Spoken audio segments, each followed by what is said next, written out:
Hola a todos, sean bienvenidos a un nuevo episodio de Sismo Podcast. Mi nombre es David y te quiero contar que hoy platicamos con un invitado muy especial con el que hablamos sobre cómo debe ser la estructura financiera para nuestros negocios, cómo utilizar las tarjetas de crédito a tu favor, cómo funciona el sistema bancario y un montón de cosas más que van a hacerte de mucha ayuda. Tú eres parte de ese 1%, tú eres parte de Sismo. Sismo somos todas esas personas que pertenecemos al 1% que transforma visión en realidad, que persigue sus sueños, que avanza no importando las dificultades y que al final busca la ruta para poder lograr lo que realmente quiere. Entonces, gracias por estar acá, bienvenidos y espero puedas aprender mucho de este episodio.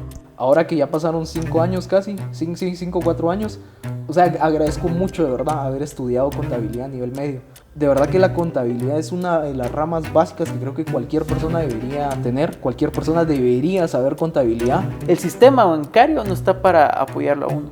Eso lo tenemos que dejar claro ahorita y para todos. El sistema bancario no está para apoyarlo a uno, está para exprimirlo. Pero eso si uno se deja. Entonces, creo yo que hay dos cuestiones. O el sistema bancario me exprime a mí, o yo exprimo el sistema bancario. Un emprendedor, un empresario no quiere venir y no quiere formalizarse, tiene cerrada un montón de puertas, tiene cerrada un acceso increíble a una cartera de clientes gigantesca que sí exige estar formalizado. Las tarjetas de crédito son buenas.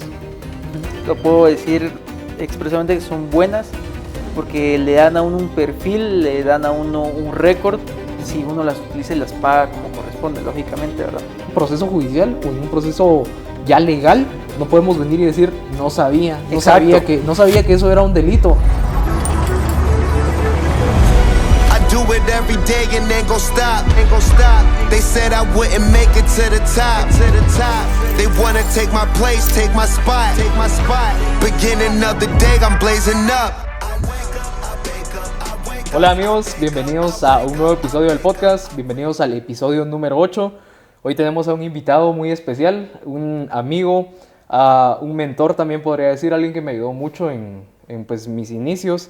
Alguien que también me orientó en el tema no solo de, pues cómo decirlo, como de la educación, sino también en la vida, con consejos, y pertenece a un grupo de personas que aprecio mucho, a un grupo de personas que recuerdo con mucho cariño. En realidad ustedes saben que yo a veces no comparto ciertas cosas con el sistema educativo, pero hay ciertas cosas que también aprecio y me llevo mucho en el corazón, y principalmente más que al sistema me llevo en el corazón a veces a personas que sí, o sea, tuvieron mucha influencia en mi educación cuando yo tenía entre, ¿qué les digo?, 15 a 19 años, que era que estaba arrancando. Entonces, pues bienvenido, Johnny. En realidad es un poquito raro, ¿no? Porque, o sea, es como ahorita ya no es profe Johnny, ya es Johnny, ¿va? Un poquito más así, más fresh, tal vez lo vamos a tirar. Pero en un principio es un poquito raro, o sea, sí me siento un poco extraño porque siempre se acostumbra uno a decir como profe o licenciado, y ya después como que toparse, ya cuando uno tiene más confianza, ya uno es más cuesta amigos, cuesta como que cortar esa estructura hasta uno como que tratar de voz a las personas, como normalmente lo hacemos aquí en Guatemala, se siente como una falta de respeto, ¿va? Totalmente. Pero igual gracias profe Johnny ahí, bueno, Johnny. Es que va a ser complicado, a ver cómo me sale. Pero ahí, gracias por aceptar la invitación. Creo que un poco de lo que hablábamos fuera de cámaras era que el punto era platicar un poco del tema financiero. Pues yo les presento así, de la forma así como muy general, quién es Johnny. Él fue uno de mis profesores cuando yo estaba en el diversificado, que creo para otros países es como la prepa, creo, la preparatoria, la secundaria, no estoy seguro, ahí por ahí ustedes me corrigen, que es como el grado antes de entrar a la universidad. Entonces fue una de las personas que me orientó mucho, fue una de las personas que estuvo ahí siempre apoyándome, que en realidad valoraba mucho el tema de la educación.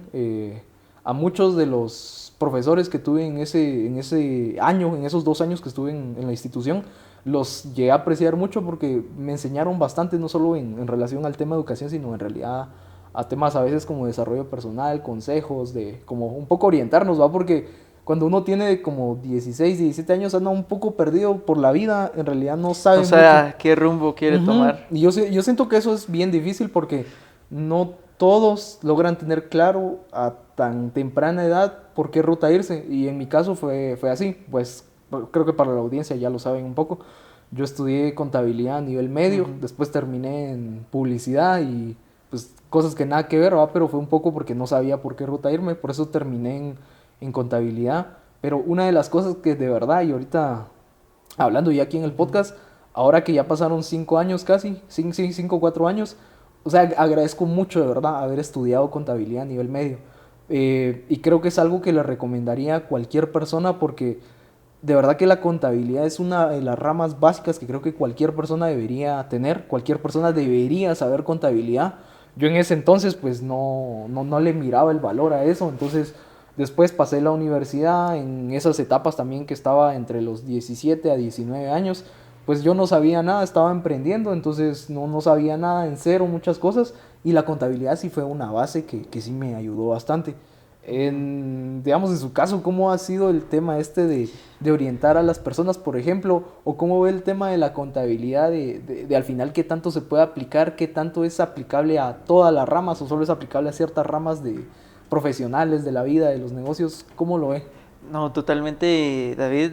Yo pienso que la contabilidad en sí es una rama en la cual todos deberíamos tener parte al final de instancias, porque saber de contabilidad, pues, si bien no le garantiza a uno muchas cosas, sí que le da una idea general de todas las situaciones que se están viviendo. Si uno quiere emprender, si uno quiere iniciar una relación laboral incluso, ¿verdad? Porque, pues, si gana más o menos más de 4,000 quetzales, pues ya tiene que pagar impuestos, ¿no? Entonces, el hecho de saber de contabilidad, pues uno ya conoce sus obligaciones y por tanto prevé cualquier situación que se pueda presentar más adelante. Y al igual que al emprender, hay gente que tiene muy buenas ideas, muy buenos proyectos, muy buenas características en su negocio y todo, pero fracasan en el tema financiero. Se involucran con gente que al final de cuentas no sabe sobre el tema, o ellos intentan pues sacar lo que pueden, pero no funciona así. Sí, es complicado sin la ayuda de alguien que de verdad sea un experto. Hablando de ese tema y entrando a la introducción de los emprendedores, ¿qué es lo más importante en el ámbito financiero que un emprendedor debería tener cuando va arrancando? Bueno, lo primero sería formalizar el negocio. Muchos emprendedores nunca formalizan un negocio, o sea, nunca se inscriben en SAT ni en el registro mercantil y dejan de lado esa situación, lo cual pues es contraproducente al final de instancias, porque al no inscribirse pues no lo van a tomar en serio. Y a veces necesita apalancamiento financiero, o sea, tomar un préstamo o adquirir algún tipo de extrafinanciamiento, no sé, y no pueden porque no están inscritos. Entonces el hecho de ser emprendedor no mitiga que deban reconocer ese tipo de responsabilidades. Yo sé que a mucha gente no le gusta inscribirse, ¿por qué? Por pagar impuestos, ¿verdad? Y es esa mentalidad que tiene el guatemalteco, o tenemos los guatemaltecos en general.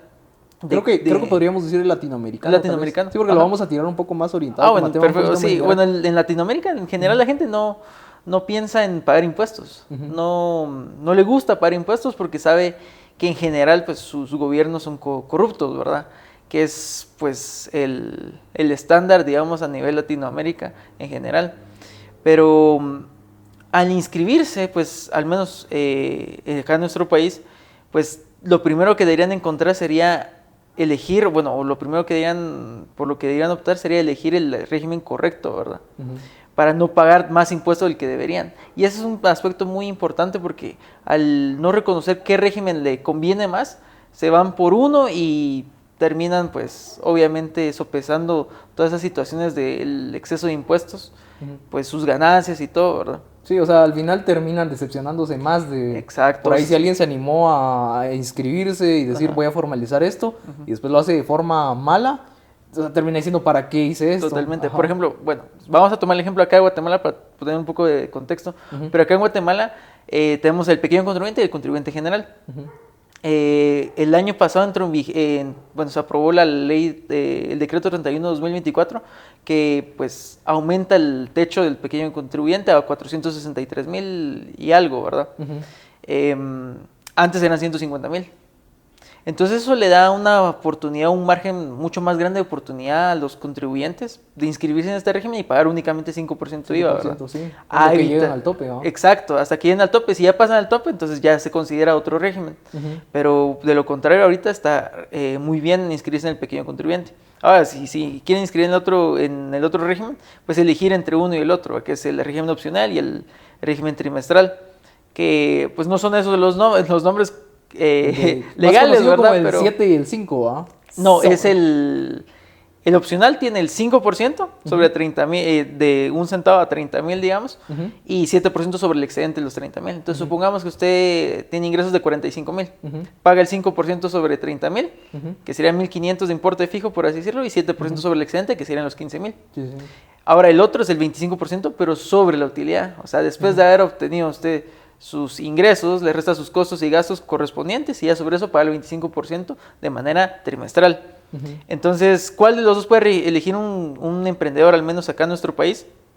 Pues elegir el que más le convenga partiendo de su estructura financiera, ¿verdad? Por ejemplo, si es una empresa que se dedica a servicios, ¿cuál le va a convenir más? El opcional mensual, porque sus costos no van a ser elevados. En cambio, una persona o un contribuyente o una empresa que se dedique a la compra-venta de productos, le conviene más el trimestral porque el costo de las mercaderías va a funcionar como un gasto deducible. Sí, en ese sentido. Sí, y es cierto, al final creo que muchos terminan por ahí teniendo confusión. Y es que es cierto, la, digamos, ventaja y desventaja de los servicios es que no tienen en realidad costos y gastos altos. Un servicio podemos decir que es casi 100% utilidad, por así decirlo, mencionándolo como que muy coloquialmente. Pero sí, justo esa parte, la verdad es que ahorita que estaba platicando, pues ya me empezó a refrescar un poco la memoria de todo el tema de contabilidad, porque yo sí me alejé totalmente de contabilidad.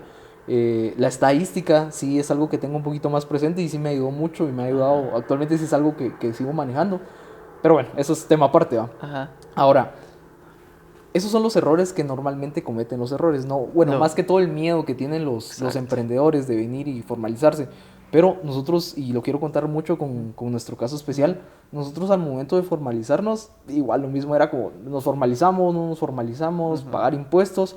Pero la verdad es que formalizarse abre una ventana de oportunidades y más que de oportunidades, creo que si es una empresa que vende B2B, o sea, obligadamente tiene que venir y entrar ahí. No hay forma de que tengan una empresa, B2B significa business to business, o sea, una compañía que le vende a otra compañía.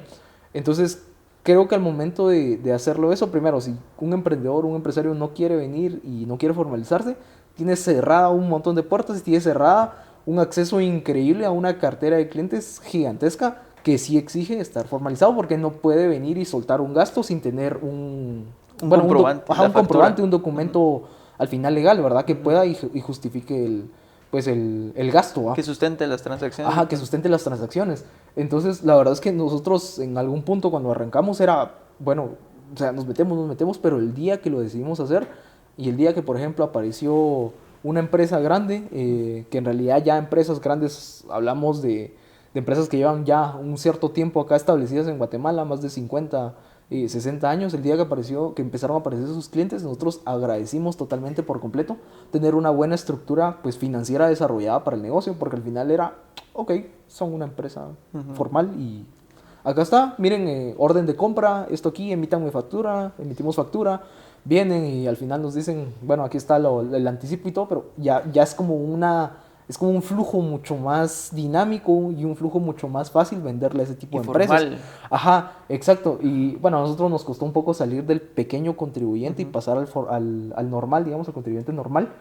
Pero igual, o sea, siendo pequeño contribuyente, eso también no nos dejaba y nos permitía acceder a esas empresas. Algunas decían ahí, bueno, porque no son contribuyente normal, pero igual, o sea, sí tener formalizada la empresa sí abre una ventana de oportunidades. Y creo que eso es algo que no ven. Y ahorita que menciona eso, de hecho, los pequeños contribuyentes, a veces le huyen un poco, las grandes empresas le huyen a los pequeños contribuyentes porque la factura de un pequeño contribuyente no genera IVA crédito, entonces no pueden aprovechar esa factura, al menos para temas de IVA. Sí la pueden aprovechar para gastos deducibles, ¿verdad? Pero para temas de IVA no. Sí. Sí, justo eso, esa parte también. Y también nos costó, y en ese proceso obviamente también creo que por eso es bueno venir y apuntarle a lo alto, ¿verdad? Apuntar a que la empresa vaya creciendo. Porque si hay un punto donde, por ejemplo, yo quiero un cliente como un McDonald's, como un Bayer, como un, no sé, cualquier transnacional, un PepsiCo, por ejemplo, una CBC, si yo quiero venderle a esas empresas, muchas veces me van a cerrar las puertas porque soy pequeño contribuyente. Exacto. Entonces creo que sí es importante que en un principio es decir como, bueno, ya estoy cerca de pasar el techo de pequeño contribuyente, no vengo y me creo otra empresa para seguir siendo pequeño contribuyente. Creo que es importante venir y tomar ese paso de pasar de un pequeño contribuyente a un contribuyente general, porque igual, estando en este nivel hay una ventana de oportunidades, pero saltar al siguiente abre otra ventana de oportunidades a entrar a otras empresas, que son las que en realidad sueltan a veces pues la plata, el dinero, que compran a veces por volúmenes, y eso es lo que hace que también la empresa que va arrancando o la empresa que se va iniciando pueda venir y pueda levantarse.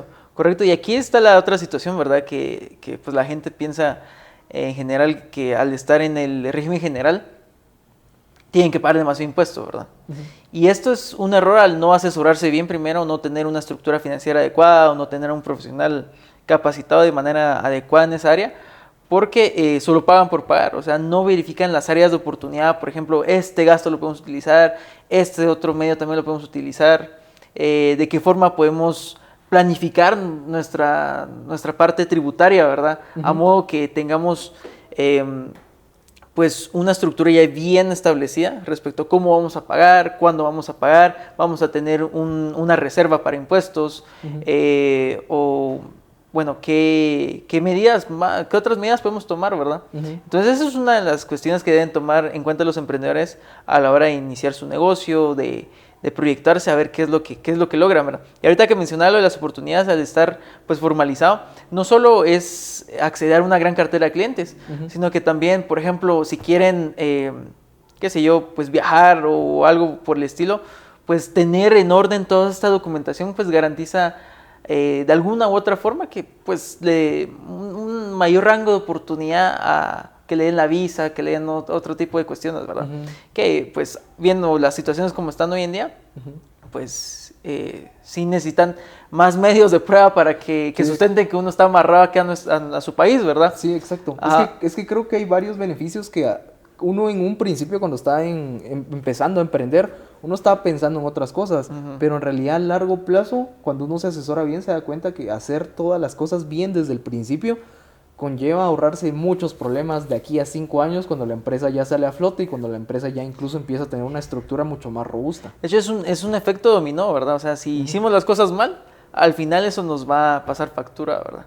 Entonces es necesario que el emprendedor lo considere y que de verdad pues vea todos los medios posibles por los cuales puede formalizarse y evitar también otro tipo de situaciones. La primera, la SAT, ¿verdad? La SAT que lo busca a uno por cuestiones que hoy por hoy pues ya tiene mucho más control, ¿verdad? Uh-huh. Y con estos temas, por ejemplo, que a partir de 2.500 ya se tiene que dar DPI o el NIT. Uh-huh.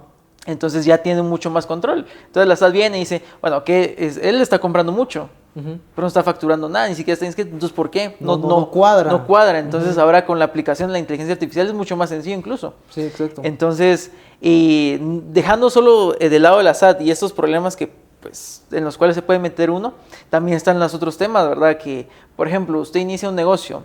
Uh-huh. O yo inicio un negocio, pero no me formalizo. Y cuando yo fui al banco, fui a aperturar mi cuenta bancaria como estudiante. Uh-huh. Y eso no solo es en Guatemala, es en toda Latinoamérica. Uh-huh. Pero fui a aperturar mi cuenta bancaria como estudiante. Un estudiante no tiene ingresos elevados, ¿verdad? Uh-huh. Pero yo continúo con ese perfil económico que registré en el banco. Uh-huh. Y de ahí empiezo a recibir ingresos, ¿verdad? Ya con mi emprendimiento a la misma cuenta.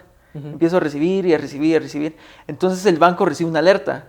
¿Por qué? Porque no, el perfil económico, el cliente, uh-huh. no hace match, digamos, con la cantidad de ingresos que tiene. Ajá. Entonces le da una alerta a la IVE, que sería por posible comisión de lavado de dinero, ¿verdad? Uh-huh. Entonces, recordemos que el lavado de dinero, al final de cuentas, es cualquier tipo de simulación de una actividad económica ilícita para inyectar o limpiar el dinero de alguna actividad ilícita, ¿verdad? Como... Uh-huh. Y cuando hablamos de actividad ilícita, no solo hablamos de extorsiones, no solo hablamos de narcotráfico, sino que también hablamos de defraudación tributaria o evasión fiscal. Uh-huh. Al final de cuentas, pues, lo constituye un delito. Uh-huh. Entonces, en esa situación, el banco le llama a uno y le dice, mire, ¿qué está pasando, verdad? O sea, necesito que me traiga los medios de prueba, las facturas, las órdenes de compra, todo esto que sustente uh-huh. de dónde viene el dinero, ¿verdad? Uh-huh. Y si usted no está formalizado o si el emprendedor no está formalizado, eso... no va a funcionar. Entonces los bancos le cierran las puertas, ¿verdad? No solo le cierran las puertas, sino que muy probablemente incluso ni le devuelvan el dinero. Sí, es cierto, al final hay un montón de riesgos al no poder hacer esto, porque justo lo que dice, no hace match el perfil financiero o el perfil económico de un estudiante con, por ejemplo, el dueño de una empresa, no, es totalmente diferente. Entonces creo que sí es importante. Bueno, hablando un poco del tema del lavado de dinero, eso es algo que muchas personas pueden estar teniendo, pueden estar haciendo sin siquiera saberlo. En esos casos, si hablamos desde el punto de vista de un emprendedor, o pongámonos en los zapatos de un emprendedor, ¿cómo el emprendedor puede evitar ser calificado y ser como, bueno, no sé si decirlo de esta forma, pero sí como calificado, digamos? Que caiga en el perfil, de lavado de dinero. Dinero. Bueno, aquí hay un montón de situaciones, ¿verdad? Pues la ley indica que existen personas obligadas a registrarse ante la IVE, que es la Intendencia de Verificación Especial, como mencioné hace un momento, que son, por ejemplo, los importadores de vehículos, los contadores públicos y auditores estamos obligados también a registrarnos. Los bancos, las cooperativas. ¿Por qué? Porque son sectores más susceptibles de poder, pues, lavar dinero, ¿verdad? Pero, de hecho, justo ahorita que lo mencionan, se está pensando, al menos acá en Guatemala, implementar una nueva ley de lavado de dinero. Pero no es algo malo, o sea, no es algo necesariamente malo, sino que es algo totalmente necesario, de hecho.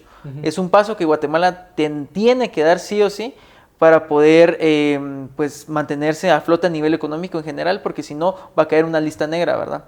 Que se me fue el nombre ahorita de la entidad, pero se encarga de clasificar a los países según el nivel de riesgo que tienen, ¿verdad? Creo que hay calificadoras internacionales que miden a los países, ¿verdad? Sí, Gafi Gafi se llama la institución, pues califica al país y pues pondría a Guatemala digamos, en la lista negra, ¿verdad?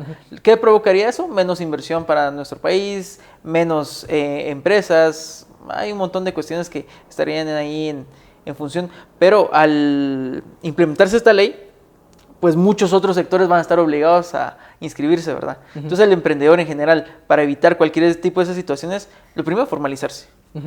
Segundo, tener toda la documentación de soporte de todas sus transacciones. ¿Cómo no caer en ese tipo de lavado de dinero o en cómplice? Porque recuerdes que al final de cuentas no solo es delito de quien efectivamente lo hace, sino que también al final de cuentas quien está involucrado, ¿verdad? Sí, de manera indirecta. Por ejemplo, que pase el dinero por mi cuenta y porque un amigo me pidió favor y yo se lo pasé a la cuenta. No, eso nunca lo van a hacer, sí, eso no se hace. Es así ya de entrada y ya... Ahí estamos mal, ya están incurriendo en un delito, ya totalmente. No es directamente quizá ellos, pero ya que la transacción, que la cantidad pase por el banco, por nuestro banco, o sea, de manera personal, ya estamos involucrados en eso, ¿verdad? Totalmente, sí, porque al final de cuentas es usted el que está poniendo la cara sobre ese dinero, ¿verdad? Entonces, si no tiene el soporte, lástima. Y recordemos que, bueno, no sé si sea igual en Latinoamérica, pero no me recuerdo cuál era el nombre, pero al final aquí en Guatemala no podemos alegar que no... creo que ignorancia de la ley. Ignorancia de la ley. Entonces, eso está en la ley del organismo judicial. Ajá, exacto. Y creo que eso es algo muy importante que todos deberían de saber y seguramente se aplica para otros países. Sí. Que no en un proceso judicial o en un proceso ya legal no podemos venir y decir no sabía que eso era un delito. Exacto. Eso no es una justificante porque al final las leyes están ahí para literalmente leerse, como normalmente se dice, y creo que es algo bien importante y tal vez por eso también en los sistemas educativos, pues bueno, entre las cosas que podemos rescatar que son buenas, creo que es la parte que siempre obliga a leer mínimamente la Constitución, porque hay un montón de leyes más, está el Código Penal, está el Código Civil, el Código de Comercio, hay un montón de códigos, ¿va? Pero al final creo que todos, y máxime si alguien está apuntando a ser un perfil empresarial, debería estar enterado por lo menos de lo mínimo, de eso que en realidad termina siendo al final la base, ¿va? A veces de las empresas, y uno no puede venir y decir en un proceso legal, mire, no sabía, ¿va? Uno no se salva de eso. A partir de los 18 años, y recuerdo yo muy bien que se los decía a ustedes, a partir de los 18 años uno no puede leer ignorancia de la ley. Se supone que al cumplir 18 años usted ya se vale por sí mismo, entonces tiene que conocer las leyes, ¿verdad? Y de un proceso ya judicial, no puedo decir, miren, yo no sabía, ¿verdad? No, entonces uno tiene que conocer precisamente sus derechos, pero también sus obligaciones, ¿verdad? Que es como mínimo. Y es una cuestión necesaria porque no solo en Guatemala, sino en Latinoamérica el sistema de justicia mayoritariamente es muy injusto. Entonces, tal vez usted, ¿qué le digo yo? Cayó en la comisión de lavado de dinero por unos 100,000 quetzales, ¿verdad? Pero hay contribuyentes o hay personas que lavan a millones de millones y a ellos nunca les pasa nada. Pero uno no pone las reglas, ¿verdad? O sea, uno tiene que ajustarse al contexto. Sí, y aparte de ahí también creo que entramos en temas de favoritismo político. Entonces, totalmente. creo que eso también en todos nuestros países es un problema en general. Pero al final, ¿para qué jugar? Bueno, todo el que juega con fuego se va a llegar a quemar. Entonces, al final, si existe ese riesgo, ¿para qué meterse a hacer esto? Sí, no, es muy, muy complicado y pienso yo que no podemos estar justificándonos todo el tiempo de que no, pero si él lo hizo. O sea, si él lo hizo, pues es su problema. O sea, yo tengo que hacer las cosas bien, pues con lo que tengo. Sí, mucha ética profesional al final de parte de eso. Al final de instancias. Y no, yo creo que no hay ninguna mejor garantía que poder irse a dormir uno tranquilo sabiendo que la IVE o que los bancos o que el MP lo está buscando, ¿verdad? Sí, entonces es necesario y el contribuyente, o sea, lo tiene que saber. Y esto es muy específico para los emprendedores, ¿verdad? Como lo dije, nuevamente repito, si ustedes ya inició con su emprendimiento y no se ha cambiado el perfil económico, sigue apareciendo como estudiante, vaya el día de mañana o en cuanto mire este podcast o cuando mire el video que le corresponde, vaya a actualizar su perfil económico al banco y si es posible, abra una cuenta específicamente para el negocio, ¿verdad? Sí. Porque eso es importante también, o sea, no podemos revolver las finanzas personales con las empresariales, que es algo que el guatemalteco hace hace muy constante. Sí. Tiene sus ahorros, tiene sus ingresos generales, digamos, y lo revuelve con los ingresos de la empresa. Entonces, al final, no hay una trazabilidad de todos los procesos económicos dentro de la empresa y se termina siendo un gran chirmol, como le decimos acá, ¿verdad? Sí, o sea, termina siendo algo todo revuelto que ya no sabe uno de dónde es esta transacción y al final eso se traduce en un desorden. Y algo bien importante creo también es que, y algo que a nosotros nos pasó es que todo ese desorden después a uno le pasa factura, porque todo eso hay que contabilizarlo, hay que separar finanzas generales finanzas de la empresa con finanzas personales, y eso es un trabajo pero increíblemente grande, y entre más años pasen, es más trabajo. Más trabajo y más caro también.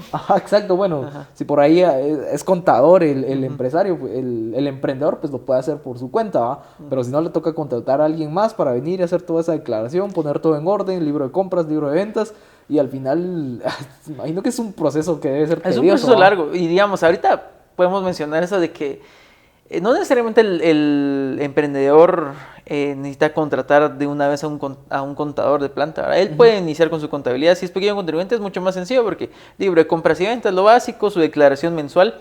Aunque no venda, no olviden realizar su declaración mensual a cero. Si no lo hacen, 150 de multa. Y conforme va pasando los días creo que sube, ¿verdad? Bueno, el máximo 150. Bueno. Máximo 150. Pero si lo hace por un año, por ejemplo, ya hablamos de una cantidad considerable. Ya hablamos que ya salió ahí una buena parte de las ganancias. Exacto, ya ha pasado, por ejemplo, con ciertos clientes que nunca lo hicieron. Y el día que dicen, quiero vender mi moto, quiero vender mi carro, no pueden hacerlo porque no pueden hacer el traspaso porque aparecen en rojo o con omisos en la sala. Sí, y yo creo que ahora en esta era tiene mucho más sentido porque cada vez hemos visto que nuestras instituciones cada vez están más integradas, cada vez todas están más unidas.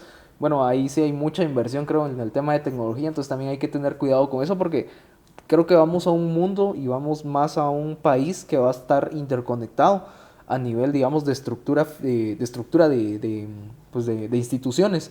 Entonces cada vez va a ser más fácil detectar, pues no sé, como el flujo, digamos, del efectivo, por dónde pasó, hacia dónde va, de quién salió, hacia dónde se fue, y al final creo que es bien importante empezar a tomar mucho esas precauciones, pero eso es muy normal en otros países. Sí. O sea, en México es muy, muy común. En México el SAT allá, el SAT sí tiene la potestad de verificar de dónde vienen los ingresos, ¿verdad? E incluso, o sea, verifican la descripción del depósito que le llega a usted, ¿verdad? Eso no pasa todavía acá en Guatemala, pero ya se dio un paso por ahí por el 2017, cuando se inició con el liberamiento del secreto bancario, ¿verdad? Actualmente la SAT en Guatemala puede pues solicitar acceso a sus cuentas bancarias a través de la orden de un juez, ¿verdad? y siempre y cuando tengan, pues, obviamente la sospecha sobre eso. La razón. Exacto, y ahí es donde cae otra vez lo de las finanzas personales y las finanzas empresariales. Porque, bueno, yo revolví mis finanzas personales y mis empresariales, pero solo facturo las empresariales. No va a cuadrar con lo que aparece reflejado en los bancos, entonces ahí me van a ajustar, me van a citar, me van a hacer un montón de procesos que son innecesarios realmente, ¿verdad? Sí, ahí hasta van a cobrar impuestos del día que todos fueron a comer y yo pagué y después me pasaron los 50 quetzales dentro de las 12 personas. Definitivamente. Me van a cobrar impuestos sobre eso que en realidad no me tendrían que cobrar. Sí, entonces, definitivamente. Entonces creo que sí. Bueno, entrando un poco al tema bancario. Creo que es algo bien fácil y el proceso que debería tener todo emprendedor es poder sacar una patente de comercio, que eso es algo que imagino que en todos los países es igual una regla. Pero, ¿qué es la patente de comercio y por qué es tan importante? Yo también ya voy a dar mi punto de vista. Tengo una razón principal por la cual yo decidí incluso sacarle patente de comercio a mis proyectos cuando estaban en etapas tempranas.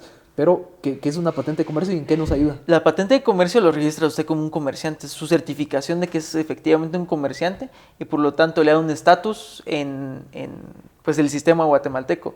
Por lo tanto es más fácil acceder a financiamientos, a adquisición de préstamos para apalancarse de manera en su emprendimiento, incluso tarjetas de crédito empresariales, entre otros, ¿verdad? Pero esa es la función principal de la patente de comercio, ¿verdad? Sí, certificarlo como comerciante. Como comerciante, sí, exacto. ¿Y es obligatorio o no es obligatorio? Cuando media vez me incluyo como pequeño contribuyente. Hay muchas personas que dicen, no, es que tengo que tener una locación física para ya tener patente de comercio, porque todas las personas tienen su patente de comercio colgada en su local. Sí, porque lo menciona la ley. Ajá, lo menciona, pero hay personas que dicen, yo abrí mi emprendimiento, me inscribí, estoy operando desde mi habitación, por ejemplo, con mi computadora, ¿debería o no debería tener patente de comercio? Depende si piensa tomar apalancamientos, si piensa relacionarse con bancos, si piensa, por ejemplo, entrar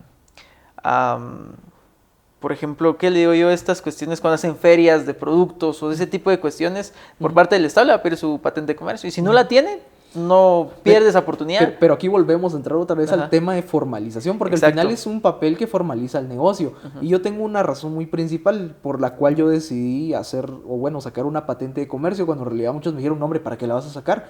Yo dije, no, es que yo quiero formalizar esto y quiero sacar mi nombre de esto.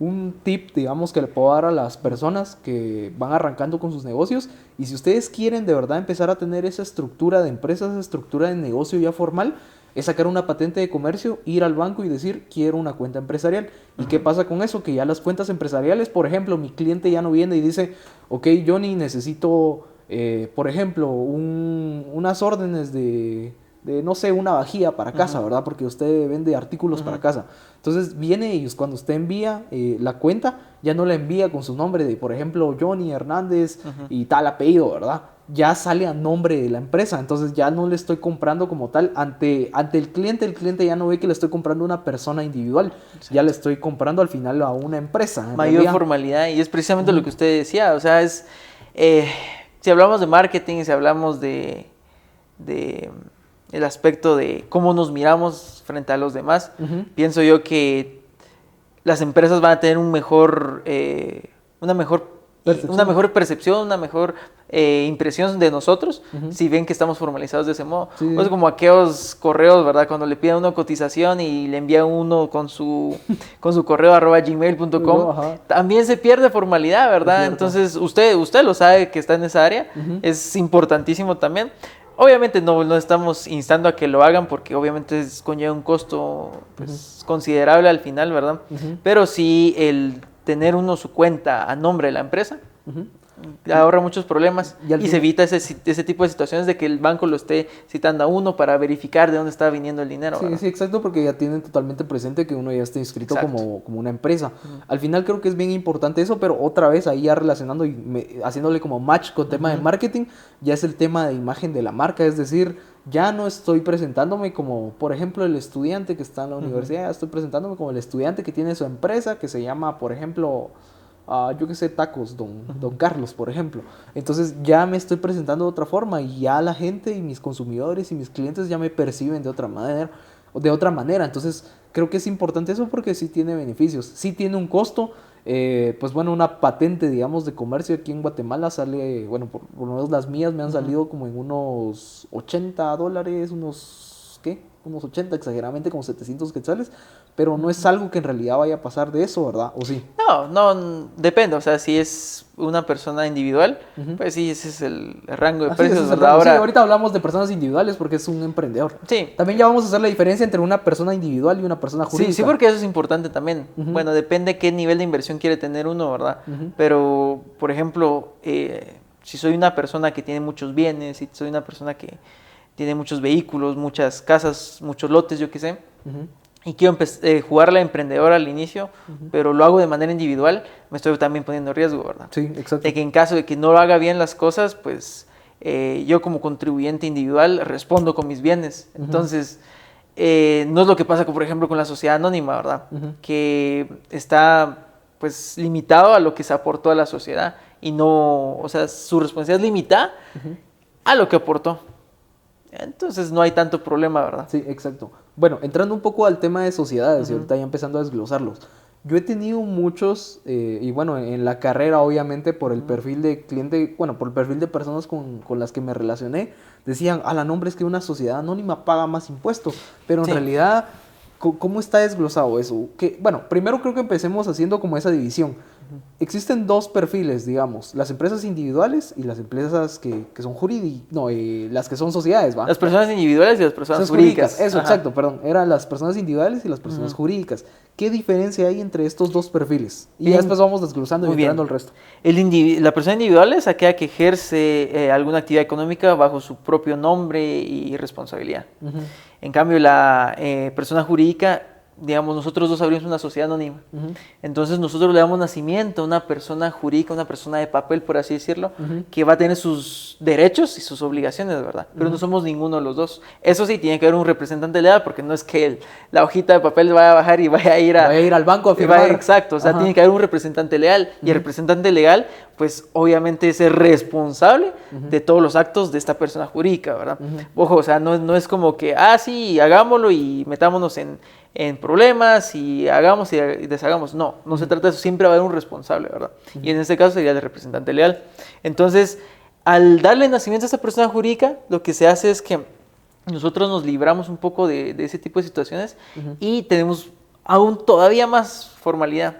Si es una sociedad anónima, como le mencionaba anteriormente, pues podemos meter ahí nuestros bienes, incluso, es que hay un montón de cuestiones, ¿verdad? Sí, es que ahí entramos a otros temas más profundos, pero creo que una parte importante es que también el nombre, bueno, también es importante decir que para crear una sociedad anónima se necesita tener un mínimo de 2 personas, no se puede crear una sociedad anónima con una persona. Está la sociedad de emprendimiento, que esa puede ser unipersonal, pero no es la misma estructura que una sociedad anónima, ¿verdad? Sí, y bueno, el perfil también de las sociedades anónimas, creo que anónimas, en Estados Unidos creo que un perfil que se utiliza mucho son las LLC, si no me equivoco. LLC y las Inc. Ajá, correcto. Entonces aquí en Guatemala igual, y no me imagino que en Latinoamérica son las SA, que son como la figura, las SA y las CRL, pero creo que algo bien importante es que para abrir una sociedad anónima sí se necesita un mínimo de 2 personas, ¿es correcto? Mínimo de 2 personas. Un mínimo de 2 personas.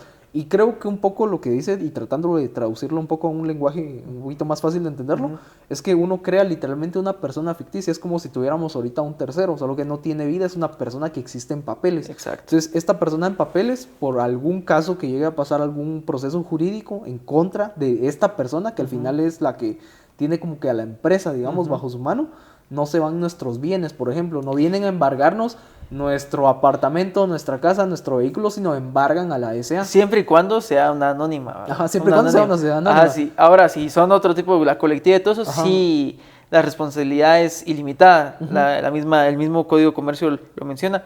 Pero la sociedad anónima, así como lo dice usted, se van a ir sobre lo que está ahí, ¿verdad? Sí, exacto. No más, no menos. Y si la sociedad anónima, por ejemplo, tiene 1 metro de terreno, porque se lo llevan. O sea, se llevan el metro de terreno. Correcto. No se llevan la casa, el apartamento de los socios, que en realidad es lo que por eso creo que va lo fuerte de esta personalidad jurídica. Exacto. Que existe.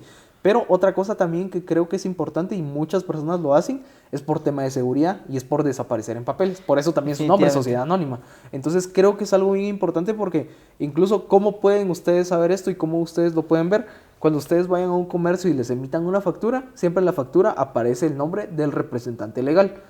Es correcto, ¿verdad? No, si es ¿O una no? sociedad anónima, va a Bueno, aparecer... no. O sea, digamos cuando voy a un... Bueno, ahorita entro a eso. Pero Ajá. cuando vamos a un comercio, por ejemplo, me sale el nombre del representante legal. Ajá. Pero si es un comercio, que es una empresa que es Individual. Sí, correcto, Si está el estoy nombre comprándole a una propietario. empresa que es una sociedad, ya no me aparece el nombre de los socios. Ya no me Correcto. aparece Johnny y David son los dueños, por ejemplo, de este comercio. Sino aparece, por ejemplo, el nombre de...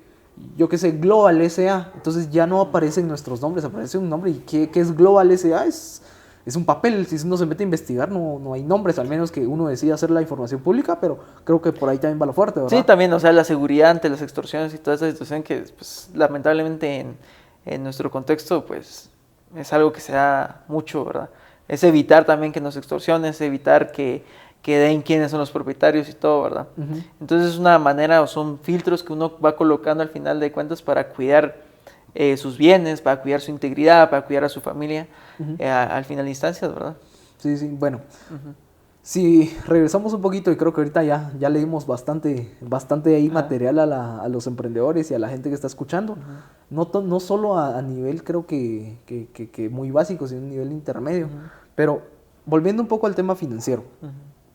¿Cómo un emprendedor puede hacer para empezar a definir sus costos? ¿Cómo empieza? Primero, empecemos definiendo qué es un costo y qué es un gasto, que es algo que todos confunden. Y creo que en contabilidad es algo que nosotros tenemos que tener muy claro. ¿Qué es un costo y qué es un gasto? Empecemos definiendo eso. Bueno, el costo es recuperable. Digamos, esta tasa, ¿verdad? Yo me voy a dedicar a vender estas tazas y todo. Entonces a mí me cuestan 10 quetzales y las quiero vender a 15. Cuando yo las vendo a 15, recupero ese costo.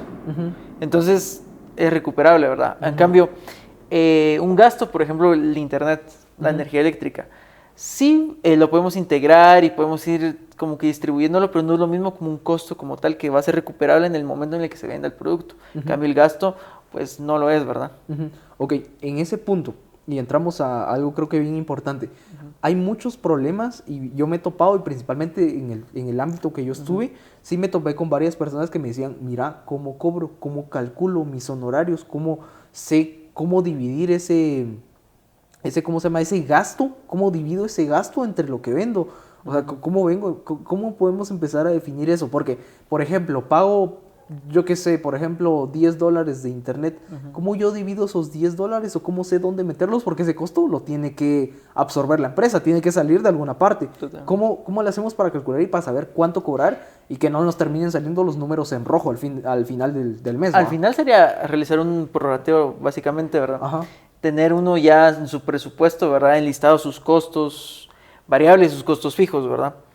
Enlistando eso, pues usted ya tiene el conocimiento general, que es, nuevamente, caemos a lo mismo, que el emprendedor no indaga en eso, entonces no tiene conocimiento sobre eso y por lo tanto termina dándole números rojos porque no considera todos esos pequeños gastos. El combustible, por ejemplo, ¿verdad? Si yo conozco mi carro, entonces sé cuántos kilómetros me va a hacer por galón en general, ¿verdad? Entonces ya tengo yo una idea, ¿verdad? Para ir implementándolo. Tomar en cuenta, por ejemplo, el costo del transporte, el costo de la energía eléctrica mensual en promedio. Si pago un plan de 200 quetzales de internet, pues lo divido dentro de 30 días y luego lo divido dentro de 8 horas que trabajo al día. Y ahí ya voy a tener el costo por hora. Si hablamos ¿de qué otra cosa? Los costos había dicho, ¿verdad? Sí, eso sería en general, o sea, tomarlo e ir distribuyéndolo conforme al tiempo que haya usted invertido en el proceso, en el servicio o en el bien. De igual forma, ¿cuánto tiempo me lleva a mí? Por ejemplo, usted que está en el área de servicios, usted tiene que calcular cuánto tiempo le lleva. Sí, exacto. Si me lleva 1 hora, 2 horas, si me llevo 5 días, cuántas horas trabajé por día, ¿verdad? Entonces yo pongo mi precio, digamos, de manera mensual y digo, bueno, cuántas horas me llevó y lo saco, ¿verdad? Y de ahí le sumo el porcentaje de ganancia que quiero yo qué sé. Pero sería más o menos por esa ahí, vía. Sí, creo que es un poco variable, ¿verdad? Sí, o sea, depende, o sea, realmente depende de la estructura, de qué es lo que vende, de a qué se dedica y todo, pero sí, o sea, tiene que distribuir usted y saber realmente valorar su tiempo. Esa es la cuestión principal, valorar el tiempo, que acá en Guatemala igual cuesta un poco, o en Latinoamérica en general cuesta mucho porque nuestra gente regularmente dice, Darren, pero ¿por qué me está cobrando tanto, verdad? Es que el de allá me cobra menos, el que Sí, tengo a alguien que lo hace que más sea barato. más barato siempre. Ajá. Siempre. Entonces, obviamente, es más barato, pero tiene sus cosas Sí, por ahí bien tiene, importantes, ¿verdad? pues sí, por ahí también vale la pena a veces invertir también en, pues al final en profesionales, cuando hablamos, bueno, al final para las empresas los profesionales son una parte muy importante, entonces creo que vale la pena mucho hacer esa inversión en profesionales y en gente y en empresas que sí sepa su trabajo, porque por ahí nunca se vayan con el que cobra más barato, porque por ahí se le puede escapar algo y al final los que terminamos pagando toda la parte mala, todos los errores de esas personas somos nosotros. No, Y ya cuando hablamos de definitivamente. estructuras ya fiscales, cuando entramos a procesos legales, al final los únicos afectados somos nosotros. Precisamente creo yo que les conté un caso a ustedes cuando estaban en el colegio todavía, de un cliente que pues le pagaba los impuestos a su contador. Decía, hágame el favor de pagármelos, ¿verdad? El cliente tenía una constructora. Hágame el favor de pagar, bueno, se lo pago. Y de repente le llega una citación de SAT, mire que no ha pagado ni un solo impuesto. Pero ¿cómo va a ser, verdad? Ajá. Va a buscar el contador y ya no está. Ajá. Se llevó el dinero, Ujú. nunca le habilitó los libros, nunca le hizo la contabilidad. Y aparte lo dejó metido en Y un aparte lío. lo dejó metido en un lío. Entonces, es algo que se da mucho acá en Guatemala. Y son cuestiones también de control, ¿verdad? Si es bueno, independientemente de ser un emprendedor, una empresa que nos esté viendo ahorita, ¿verdad? No es bueno dejarle tantas retribuciones al contador, ¿verdad? Porque tiene mucho poder al nivel contable. Y si, digamos, le dijo, mire, usted hágame favor de manejar la cuenta bancaria. Hay oportunidad de fraude, hay oportunidad de jineteo efectivo, hay oportunidad de un montón de cuestiones, montón de ¿verdad? cosas, sí. Entonces hay que reducir la brecha de esos riesgos a modo de garantizar primero, salvaguardar obviamente nuestra inversión como emprendedores y obviamente el futuro de la empresa, ¿verdad? Sí, bueno, y creo que también ahí entramos a tema de auditoría también, cuando Sí. sí me recuerdo y tengo muy presente que siempre nos decían que la auditoría era el proceso para minimizar riesgos, o era una parte fundamental. Pues la verdad es que ya estoy muy desconectado, 5 años, 4 años, donde sí he estado en reuniones con abogados, con contadores, a veces a niveles, pues un poco también fuera de cámaras, le decía que mi rol en los últimos años ha sido un poco más el tema estratégico, mercadológico y publicitario, pero sí me he dado cuenta que sí es bien importante, y va volviendo a esto, así es bien importante tener una base, ¿va? O sea, sí es bien importante tener una base para por lo menos estar en esas reuniones y comprender de lo que se está hablando, ¿va? Y ahí conectamos mucho, ¿va? El tema de decir, bueno, tengo que saber cómo funciona mínimamente la estructura, por ejemplo, de los bancos, porque si por ahí tengo un contador que no está haciendo las cosas bien, tengo que ser capaz de identificarlo y tengo que ser capaz de venir y decir, algo aquí no está mal, algo acá no está cuadrando. Y al final el tema de la contabilidad, y creo que es una ciencia que, como muchas veces en los ejercicios esos del colegio, defina qué es contabilidad y todos empezaron, es una ciencia exacta. Entonces al final creo que eso es bien cierto, porque al final la contabilidad es una ciencia exacta, no hay forma de que las cosas... No hay grises, o es blanco o es negro. Exacto. Y creo que eso es lo potente y eso es lo fuerte. Me recuerdo que cuando yo arranqué con la carrera, tuve una profesora que nos dijo, no existen personas perfectas, excepto los contadores, porque si hacen las cosas mal, se van a la cárcel.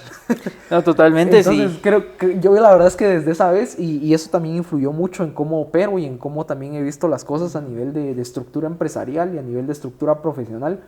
Pero sí, yo me imagino, y sí, esas palabras las tengo grabadas.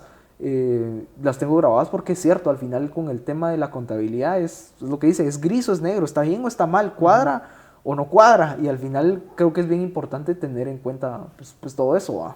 No, y al tenerlo en cuenta, pues garantiza usted su tranquilidad, garantiza una buena gestión y, como decimos acá en Guatemala, evitar que le den atol con el dedo, ¿verdad? Porque el desconocer esos temas, el no asesorarse, no encontrar una persona también honesta que se maneje en los parámetros de la ética, pues provoca ese tipo de situaciones, ¿verdad? Y si usted no sabe, como usted emprendedor que nos ve, usted empresario que nos ve, si usted no sabe nada de esos temas, le invitamos a que empiece a investigar, ¿verdad? O a que tenga sumo cuidado con eso, que no descuide esa parte.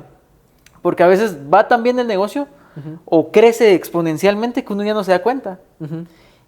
Y y se dedica a la venta, se dedica a la distribución, se dedica a la publicidad, de todo el proceso, de todo el proyecto, y descuida esa área, ¿verdad? Donde se presentan luego esas situaciones, ¿verdad? Sí, y al final creo que es importante entender que en una empresa todas las áreas de alguna forma están conectadas y todas las áreas son importantes. Exacto. Entonces no puedo dedicarme a venir y voy a crecer la empresa a niveles exponenciales sin antes tener una buena estructura financiera. Y al final buena, ¿va? Y estructura hablo desde el tema de un buen asesoramiento, desde el tema de un buen equipo fiscal, un contador, un auditor, por ejemplo. Una buena planificación. Una buena planificación. Obviamente esto es para una empresa grande, ¿verdad? Pero los emprendedores, pues empezar desde cero, pero conscientes de las obligaciones y conscientes también de todo lo que conlleva pues abrir un negocio y formalizarlo, que al final de cuentas son más beneficios son más pros que contras los que le va a otorgar ese tipo de situación, ¿verdad? Y pues va a poder abarcar mejores mercados a nivel de Centroamérica, a nivel de otros países, incluso exportando sus productos, y no lo va a poder hacer si no lo conoce. Sí, sí. Entonces, por ejemplo, aquí hay un tip, ¿verdad? Los exportadores están exentos del pago de IVA. Las ventas de los exportadores no pagan IVA. Entonces acumulan una parte tremenda de IVA crédito acá en Guatemala, ¿verdad? Que, según la ley, puede ser retornable, ¿verdad? Pero para que me lo retornen me tienen que hacer una auditoría. La SAT me tiene que auditar. Y si yo no tengo en orden todos mis procesos, yo no voy a poder recuperar ese dinero, ¿verdad? Y entramos otra vez. Es que yo creo que el tema, y por ahí la mala experiencia que tienen las personas, es que no están correctamente asesoradas. Creo que ese es el problema. Porque al final lo que sí puedo decir y sí puedo mencionar es que la ley, en cierta forma, o sea, uno tiene como dos caminos, creo que con la ley, ¿va? Uno puede aprovecharla o la ley se lo puede joder a uno. Sí. Creo que eso es importantísimo saber. Entonces creo que la parte de aprovecharla uno la puede lograr con un correcto asesoramiento, con un buen equipo, pues al final, pues financiero, fiscal, con un buen contador, con un buen auditor. Pero otra vez entramos al tema de formalidad, ¿va? Venir y abrirles la puerta a la SAT para que fiscalice mi negocio. Tengo que estar seguro que van a revisar hasta lo más mínimo. Último. Ajá, y no les conviene devolver dinero. Exacto, entonces al final creo que si yo quiero venir y obtener estos beneficios de, por ejemplo, recuperar IVA, ese IVA que dicen los exportadores, tengo que venir, tengo que tener todo en orden, ¿va? Si quiero venir y recuperar eso, porque si por ahí digo, no, me voy a saltar ciertos pasos, pero o sea, eso ya de entrada ya me impide, que la SAT venga y me haga la auditoría y ya me tapa, digamos, la ventana para poder entrar a ciertas oportunidades, ¿va? Entonces, creo y ahorita que lo menciona, cabe aclarar, ¿verdad? Que ese IVA del que estamos hablando es aquel que el exportador paga por las compras que hace acá en el territorio guatemalteco. Toda compra que yo realice va a tener su IVA, ¿verdad? Entonces ese IVA se llama IVA crédito, porque yo estoy pagando IVA y estoy acumulándolo. Entonces ese IVA se va inflando, por así decirlo, porque yo no lo puedo compensar con mi IVA débito, porque no tengo IVA débito porque mis exportaciones están exentas. Entonces ahí es donde se va generando esa situación y donde se va acumulando. Como mencioné hace un momento, la SAT va a revisar, va a ser minuciosa. Y si uno no está seguro, entonces mejor que no se meta a esas situaciones, ¿verdad? Sí, exacto. Y evitar a toda costa pues que se presenten esas partes de oportunidad, digamos, para la SAT, ¿verdad? Que nos pueda ajustar y nosotros nos veamos inmersos en un problema más grande, ¿verdad? Y recuerden, que ahorita cabe también mencionar que las obligaciones fiscales tienen un plazo de 4 años, ¿verdad? Prescriben en 4 años. Entonces, si le debo yo impuestos de hace 4 años a la SAT, por omisos o yo qué sé, en ese momento, pasando 4 años, se prescribe. Entonces ya no me lo pueden cobrar. De igual forma, si cometí errores sustanciales hace 4 años, la SAT ya no me puede venir y auditar ese año específico donde cometí errores, ¿verdad? Sí, pero al final eso es como una ruleta rusa, porque al final es mucho riesgo, porque traducido de otras formas, lo que estamos haciendo hoy tiene vigencia de 4 años. Exacto. Tiene vigencia de 4 años. O sea, si hoy estamos 2025... Y esto es importante ahorita que lo menciona, porque si el contribuyente no estaba inscrito, que es lo que mencionábamos o como iniciamos este episodio, se extiende 8 años. La ley indica, el Código Tributario menciona que se extiende a 8 años el plazo de prescripción. Entonces, si usted no está inscrito y al final la SAT lo encuentra y lo hace inscribirse, todos los actos que usted hizo van a tener una vigencia de 8 años. De 8 años, sí, del día que empiecen el proceso, de 8 años De para 8 atrás. años adelante. Sí, exacto, y ahí van a agarrar mis finanzas personales y se va a ir. Todo. Es otra vez, entonces creo que eso, por eso es importante, ¿va? Al final, abrir una empresa, no es que le estemos metiendo miedo a la gente, No. pero al final sí es el tema de, y por eso también estamos haciendo esto, obviamente, ¿va? Pero o sea, sí es venir y tener presente que no es nada más de venir a abrir una empresa y ya, ¿va? O sea, tengo que tener presente que lo que hago hoy, en 4 años, si la SAT viene en el 2029, por ejemplo, va bien y dice, bueno, vamos a revisar lo que hizo en el 2025, no puedo decir, no, si eso ya pasó, eso nada que ver, va al final, y con eso que acaba de mencionar, incluso ni siquiera 2025, o sea, pueden revisar hasta el 2021, por ejemplo, entonces creo que es importante eso, va, pero bueno. Y bueno, y ahorita solo para terminar esa parte, Ajá. y encima de eso, hay cuestiones, ¿verdad? Por ejemplo, que pausan o que reinician el periodo de prescripción según la ley. Y es que si yo rectifico una declaración, o sea, por decir, me equivoqué en esta declaración, en la declaración del 2025, y la rectifico en el 2027, en el 2028, cuando hacía falta un año para que se prescribiera, ¿verdad? Eso va a reiniciar la prescripción y va a empezar a contar 4 años a partir del momento en que rectifiqué. Ahí me perdí un poco. O sea, digamos... Ahí me perdí un poco. Le voy a poner un ejemplo que pasó con un cliente. Ajá. El cliente, la SAT se comunicó con ellos y le estaba ajustando un mes específicamente de IVA. Y era alrededor de unos 18,000 quetzales los que tenía que ajustarse en IVA y le estaban pidiendo que lo pagara. Ajá. Si él hubiera hecho eso, Ajá. si hubiera pagado en ese momento que la SAT le estaba pidiendo, tendría que haber rectificado el formulario que hizo en aquel entonces. O sea, lo vuelve a hacer y le cobran su multa y toda esta situación y lo paga. Pero ahí, a partir de ese momento, empiezan a correr otros 4 años. Ya. Aunque hubiera hecho falta un mes para que finalizara. Sí, exacto. O sea, básicamente se me reinicia Exacto. todo. Entonces, ¿qué fue lo que se hizo con ese cliente? Se evitó. Se evitó, ¿verdad? Que cancelara. Se le dijo, mire, espérese. Deje que lo llamen, aguante, o sea, aguante que lo llamen, aguante que lo estén citando y todo. Pasó el mes, prescribió y ya no tuvo que pagarle nada. Pero bueno, eso es también si tenemos cerca la fecha de prescripción. Exacto, eso solo funciona en ciertos casos. Sí, ¿verdad? solo en ciertos casos, porque por ahí si faltan 8, 9 meses, o sea, va a estar un poco complicado, ¿va? Pero creo que es mucho tema otra vez o sea, es empezar a ver, es tener al final todo bien planificado. Pero bueno, saliendo un poco de esto. Hablábamos del punto de las tarjetas de crédito. Creo que las tarjetas de crédito es un tema muy complicado y que muchas personas terminan por ahí diciendo que bueno, son buenas, son malas. Por ahí creo que salió la ley o se le hizo una reforma también a la ley de las tarjetas de crédito, creo. No, ¿cómo estuvo se creó la ley para las tarjetas de crédito. Exacto. Para evitar que sigan consumiendo tanto al cuentaviente, al usuario, ¿verdad? Ese tema. En realidad muchos cuando salió esa ley de tarjetas de crédito, muchos decían, qué bueno aquí y allá, pero otros era como, pues les dio igual. O sea, metámonos un poco al tema de hablar sobre tarjetas de crédito y tratemos de verlo. Y también creo que esto lo vamos a amarrar un poco con la deuda buena y la deuda mala, pero ¿las tarjetas de crédito son buenas o son malas? ¿Dónde está el fuerte? ¿Dónde está el pro y dónde está el contra de las tarjetas de crédito? Las tarjetas de crédito son buenas. Lo puedo decir expresamente que son buenas porque le dan a uno un perfil, le dan a uno un récord, si uno las utiliza y las paga como corresponde, lógicamente, ¿verdad? El problema es que como guatemaltecos no tenemos educación financiera adecuada, es decir, pensamos que es dinero ilimitado, ¿verdad? Por ejemplo, me dan una tarjeta de 10,000 y yo gano 5,000 quetzales mensuales, pero me gasto los 10,000. No tenía sentido, me gasté dinero que no tenía, tengo. ¿Verdad? Regularmente las tarjetas de crédito dan 55 días de crédito. Entonces, al final van a venir 3... hay 3 elementos que tienen que tener cuidado el usuario, que es la fecha de corte, la fecha de pago. Fecha de corte es cuando básicamente se hace un recuento de todos los gastos que ha tenido, ¿sí? Y esos gastos son los que van a cobrarle en el mes que viene, ¿verdad? En la fecha de pago que... Por ejemplo, la fecha de corte es el 2 de cada mes. Entonces, digamos, el 2 de agosto hizo corte desde...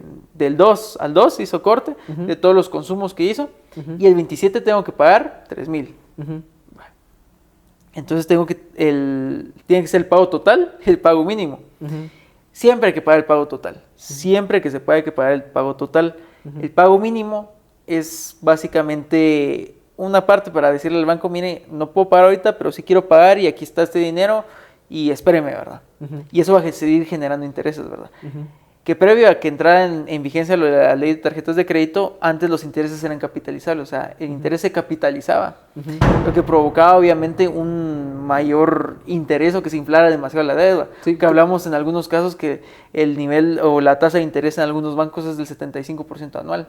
Para las tasas de tarjetas de crédito. Es un montón eso. Entonces, usted como usuario de tarjeta de crédito debe tener cuidado entre su fecha de pago, su fecha de corte, el pago total y el pago mínimo. Y no se le olvide revisar también el pago total en dólares.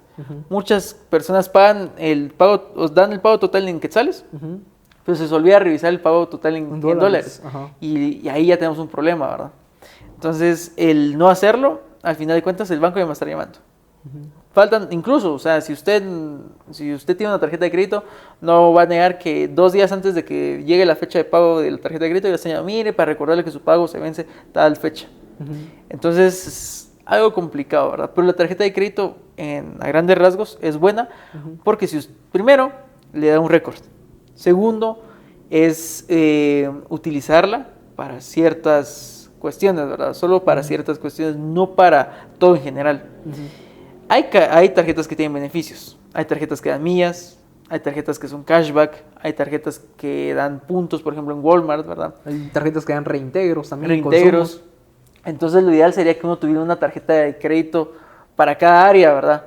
Por ejemplo, si utiliza muchos supermercados, una de supermercados. Por ejemplo, las de BAC. Si le interesa o viaja mucho, una que tenga millas, ¿verdad? Por ejemplo, las de BAM.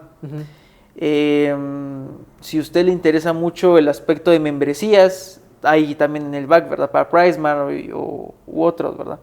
Pero es según las necesidades de cada usuario al final de cuentas y utilizarlas de manera adecuada, ¿verdad? Sí, creo que eso es importante porque al final, y tal vez ahí nos metemos porque las tarjetas de crédito van amarradas con el tema de educación financiera. Entonces, creo que es bien importante eso. ¿Por qué se dice que, bueno, en realidad, creo que la educación financiera también no es que sea algo tan complejo? Creo que muchos dirán, pues educación financiera, eso se saca ¿qué? En 3 años, en 2 años, en 1 año.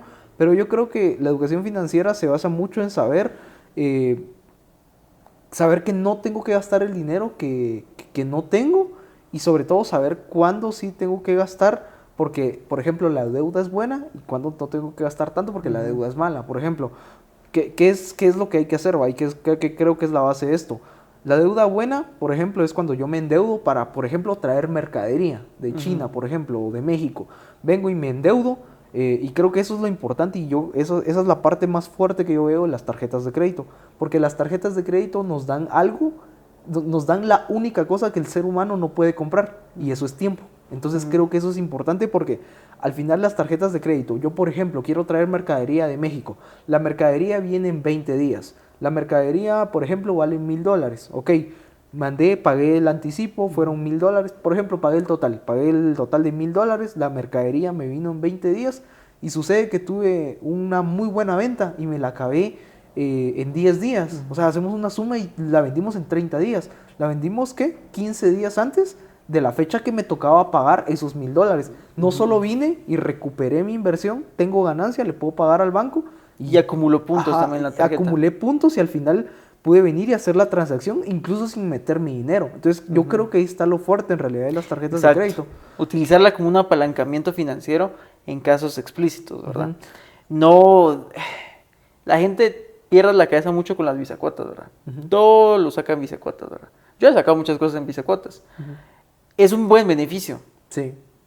Pero uno también se tiene que medir, ¿verdad? Se tiene que medir y saber su presupuesto. Si no sabe su presupuesto, si no sabe cuánto gana, si no ordena sus finanzas, las tarjetas se lo van a comer. Y yo creo que eso es algo bien importante porque incluso a nivel empresarial se dice, hay que tener muy presente hasta qué capacidad de deuda tiene uno. Exacto. Porque al final yo no me puedo endeudar y por ahí no sé si existe algún porcentaje de lo que en realidad vale la pena endeudarse. No sé si existe algún porcentaje o qué porcentaje recomienda endeudarse a nivel de finanzas personales. A nivel financiero, digamos empresarial, se aplican algo que se llama razones financieras.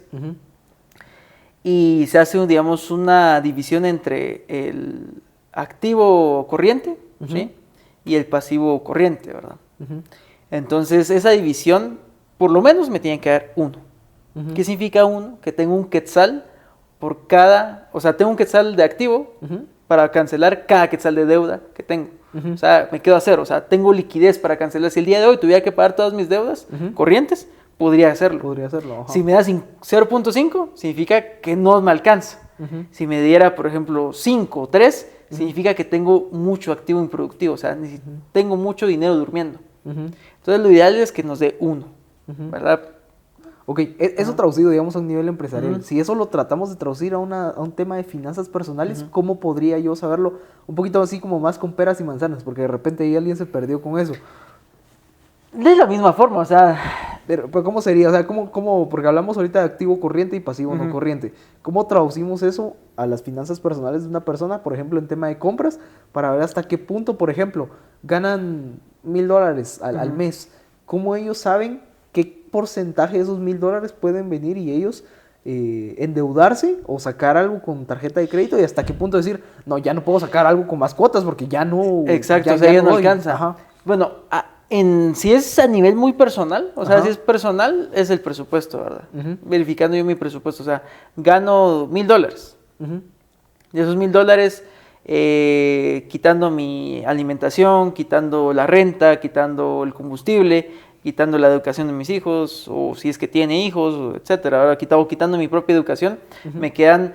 y quitando también, obviamente, todas las cuotas que ya tengo que pagarle a la tarjeta de crédito, ¿verdad? Si es que tengo otras visacuotas. Tengo $300 disponibles o $200 disponibles. Ok, tengo margen para endeudarme todavía un poco más, ¿verdad? Pero ahí no estamos tomando en cuenta, o sea, eso incluyendo que ya hayamos quitado nuestro ahorro, ¿verdad? Que por lo menos el 5 o el 10%. Algunos recomiendan el 20%, pero sinceramente en Guatemala es complicado, ¿verdad? Un sueldo mínimo de 4,000 quetzales, si estamos en la capital, ¿verdad?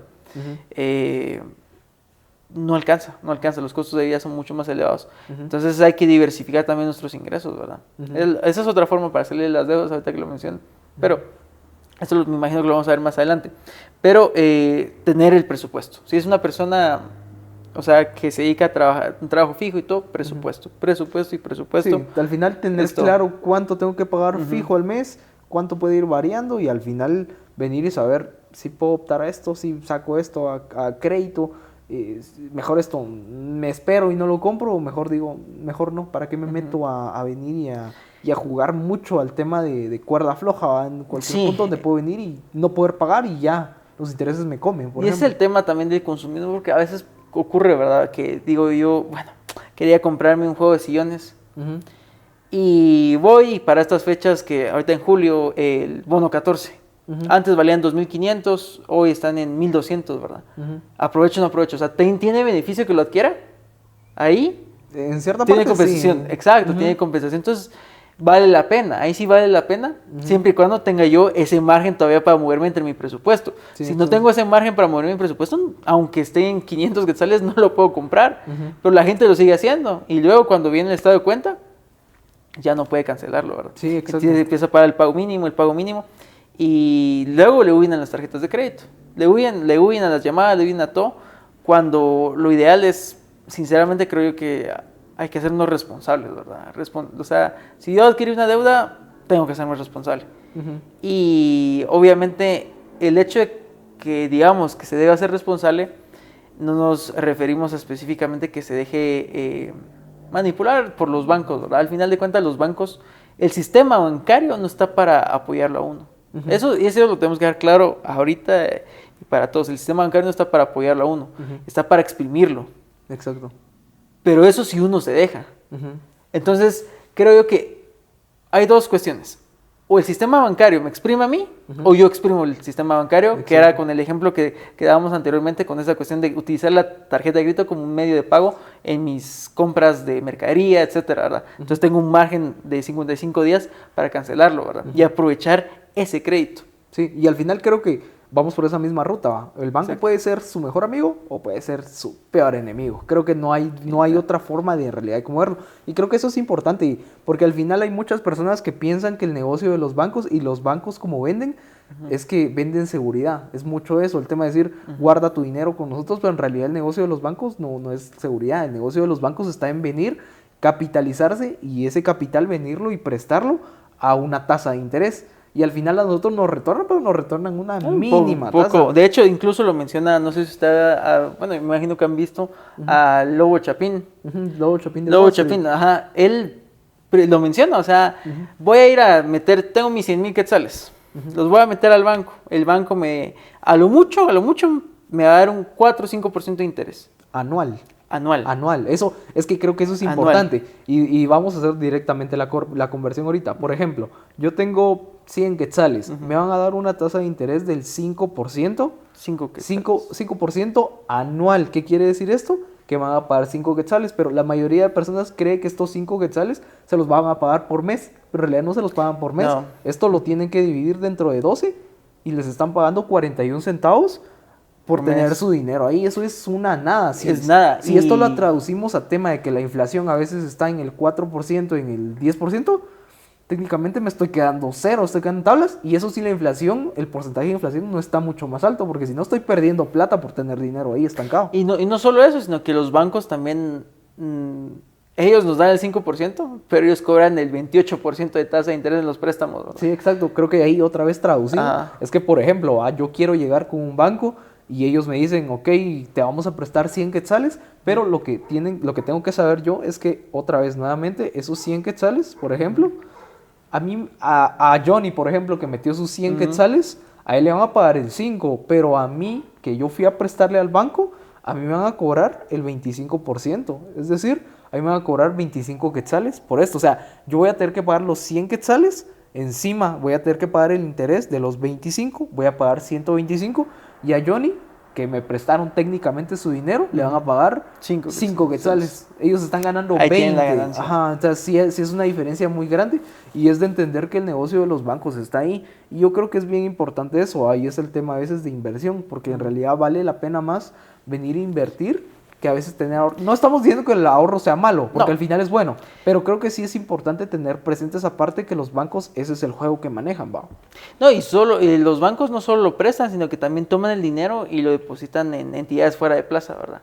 O en el extranjero, incluso invierten el dinero de uno, lo invierten en acciones. O en bonos del tesoro. En bonos del tesoro. Y eso que provoca, obviamente, que ellos ganen un montón y nosotros nada, ¿verdad? Exacto, pero bueno, también creo que hay mucho desconocimiento de esa parte, porque obviamente los bancos supermercadeados y todo se ven como la ventana de seguridad hacia mi dinero, pero al final también hay que entenderlo, el sistema bancario es un negocio.